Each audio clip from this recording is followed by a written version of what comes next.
Hello and good afternoon. Welcome to this session of CTA, where we have a live Facebook live streaming directly from the European Development Days, the EDD, here in Brussels. Some of you are maybe in Brussels, have walked around. You might have seen the CTA stand where there has been a drone and wondered what's that about, what has that to do with development. And that's exactly what we want to talk about the next 15 minutes or so here.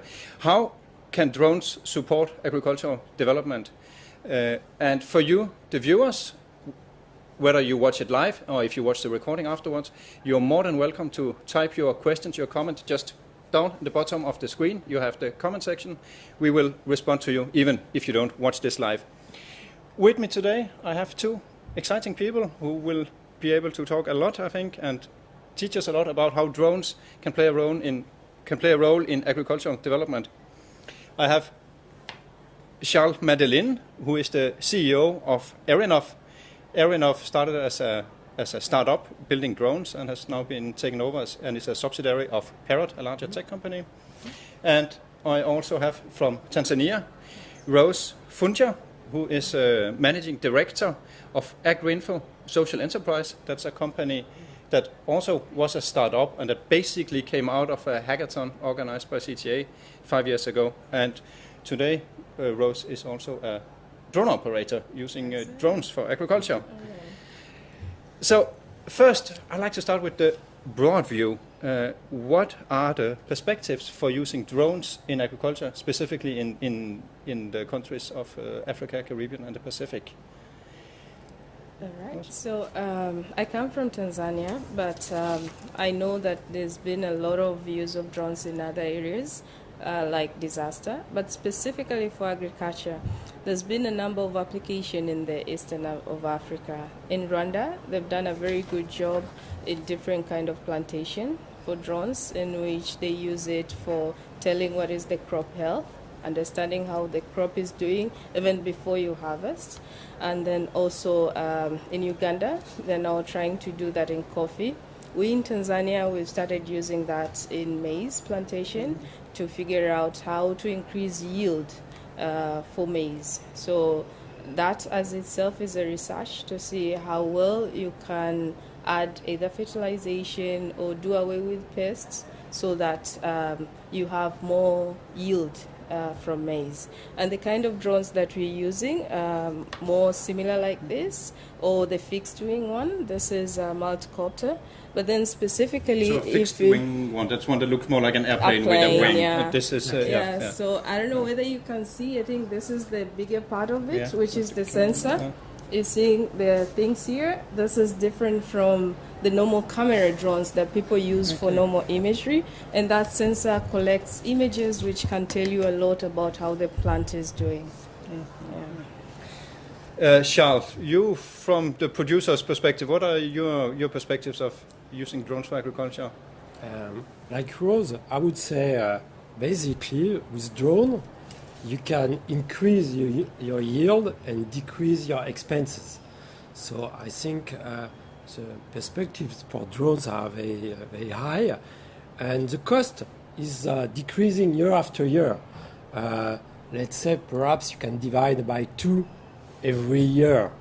So more and more entrepreneurs can buy this kind of drones. So what would such a drone cost today on the market? Today is 5,000 euros, but as say Rose, the sensor itself is 3,000. So the drone itself is cheaper and cheaper. That's the price is the sensor, which is very sophisticated, and with the next generation of drones, you will have different sensors for different use.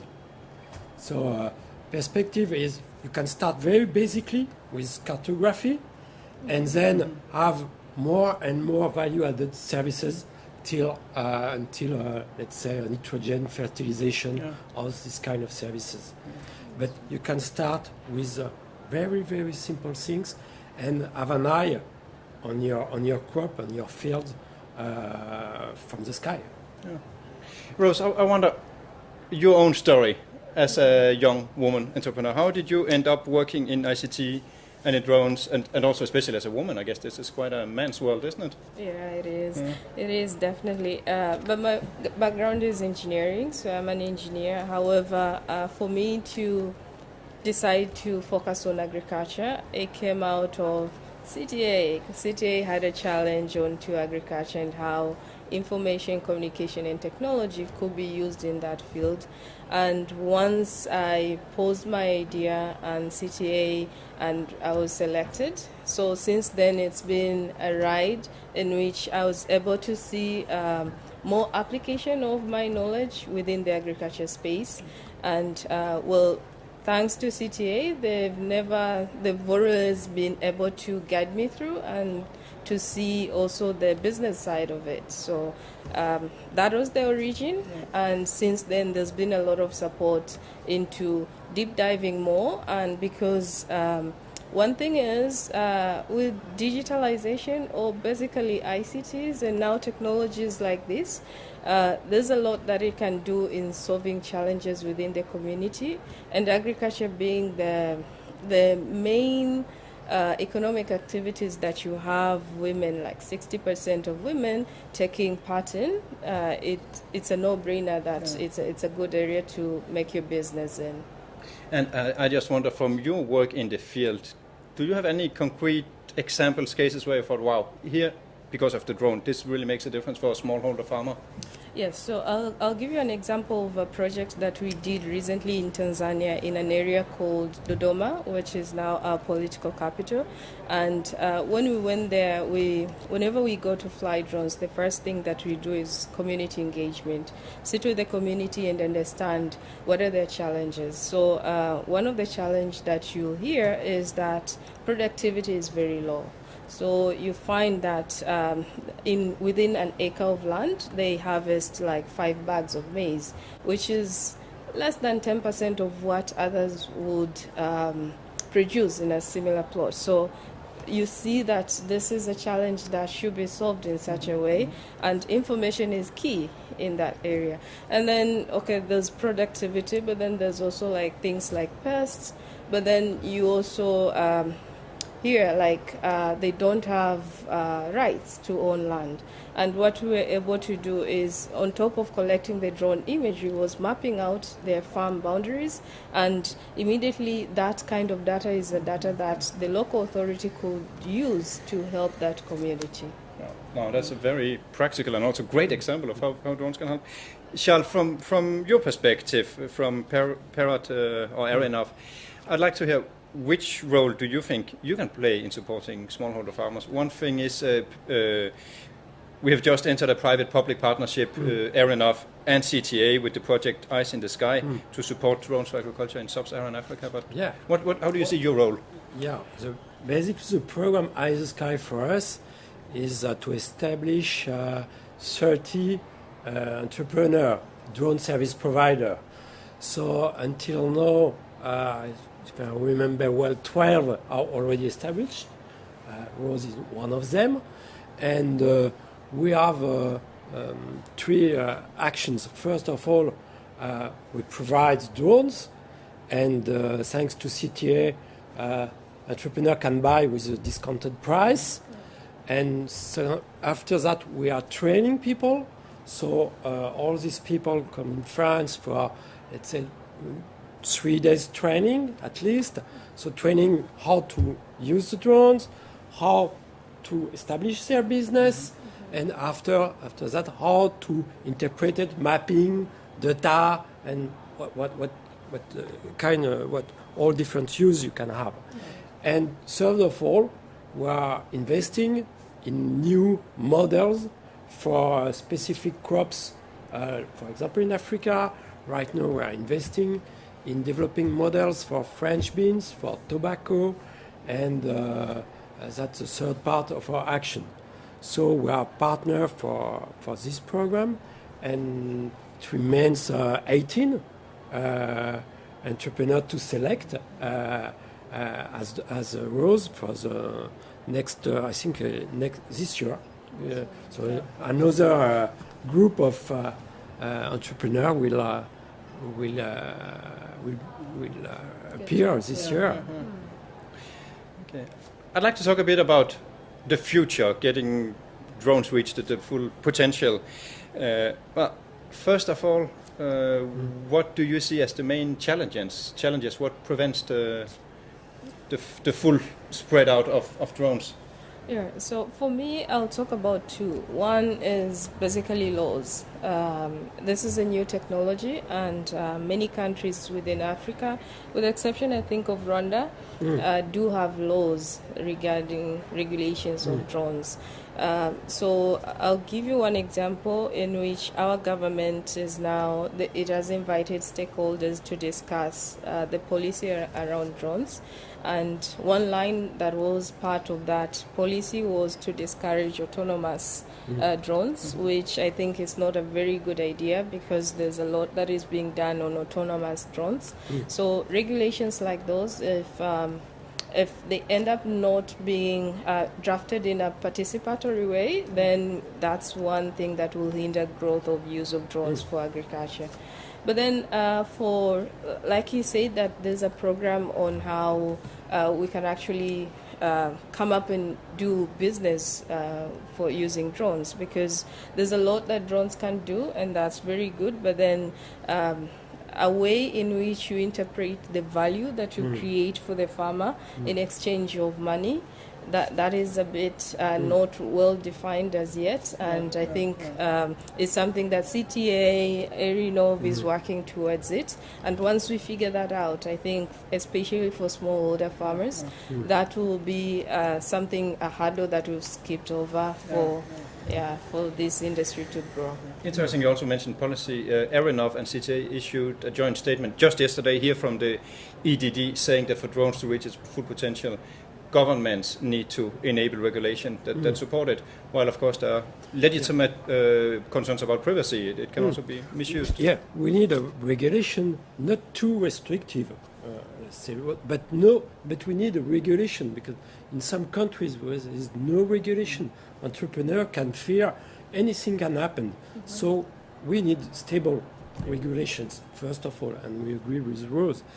And then what can prevent developing roads? The cost, I told you, cost is decreasing. We need broadband, because this sensor is need a lot of broadbands, because images are very heavy. And so in some places could be a problem if we cannot send the images. And of course, last point is the economic model, and who is able to pay for the servicing? Okay, let's say Rose. Today is more agribusiness, huge farms, than small farmers.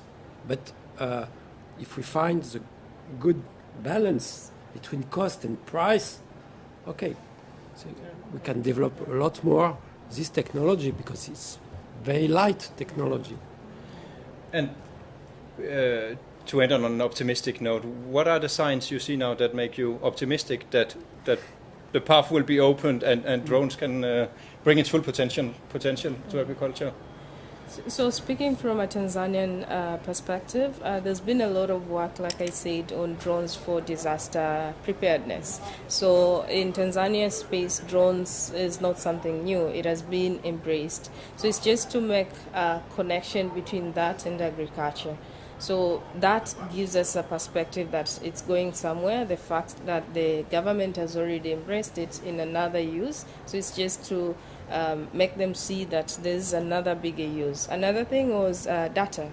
There's a lot of that is being done on which the government is now using data for decision making. So and drones can do wonders in terms of collecting data and making you use that for decision making. So embracing those things and bigger things like big data, artificial intelligence, that gives us a perspective that it's going somewhere. Yeah. So where are we in 10 years? Are we having drones buzzing around all over the fields throughout Africa, the Caribbean and the Pacific?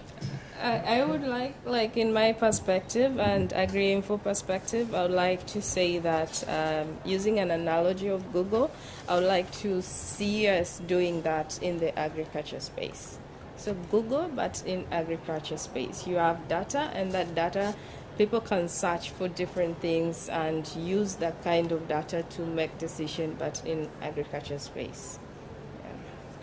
Huge amounts of data then. Yeah.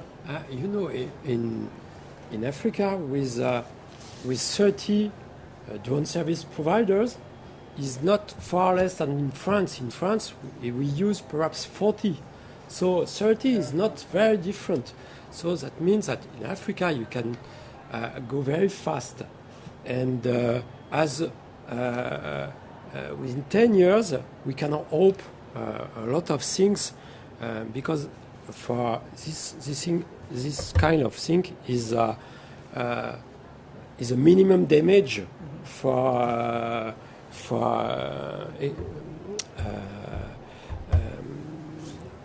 environment, and that's a good point too. Yes. And it's good for economy, it's good for ecology, environment.